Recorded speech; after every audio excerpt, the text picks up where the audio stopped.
pas à la hauteur. J'ai Tristan Lahaye qui est arrivé au groupe écologiste.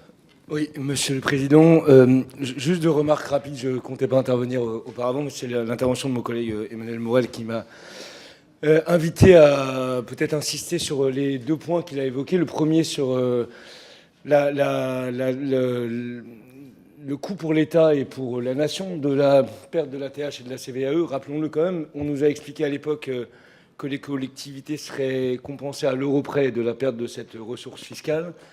Ça a été le cas. Moi, je suis de ceux qui considèrent que les mécanismes de remplacement ont été honnêtes.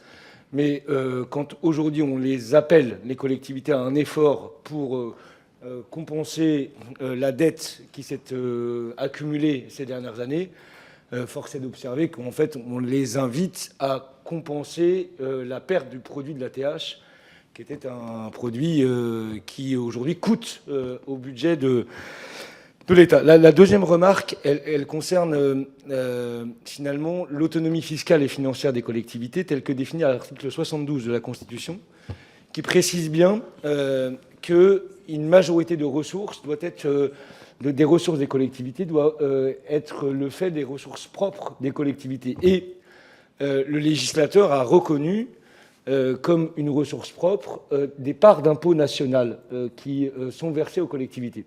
C'est une définition qui était déjà assez contestée, mais bon, qui s'impose à nous autres. Tant il est vrai qu'une part d'un impôt national ne relève en aucune manière d'un pouvoir de taux, ni d'une sensibilité d'assiette aux collectivités territoriales quand elles mènent des politiques publiques. Mais peu importe.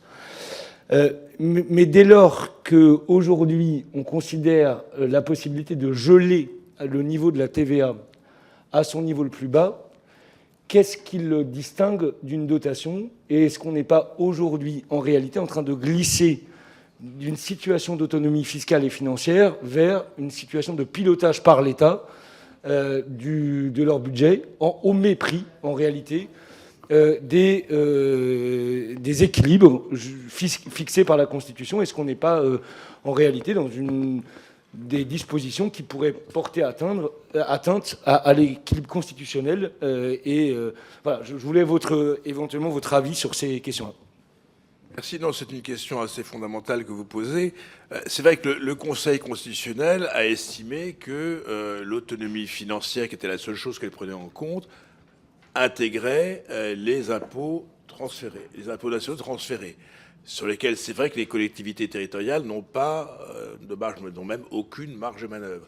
Je crois me souvenir d'ailleurs que le précédent rapporteur général du budget, M. Cazeneuve, avait proposé de définir un critère d'autonomie fiscale, puisqu'on avait eu des discussions sur le sujet, qui permettait effectivement d'avoir une vision un peu plus précise de ce qu'est la capacité pour les collectivités locales à décider de leurs recettes. Bon, enfin, la Constitution ne prévoit pas aujourd'hui de principe d'autonomie fiscale. C'est la situation.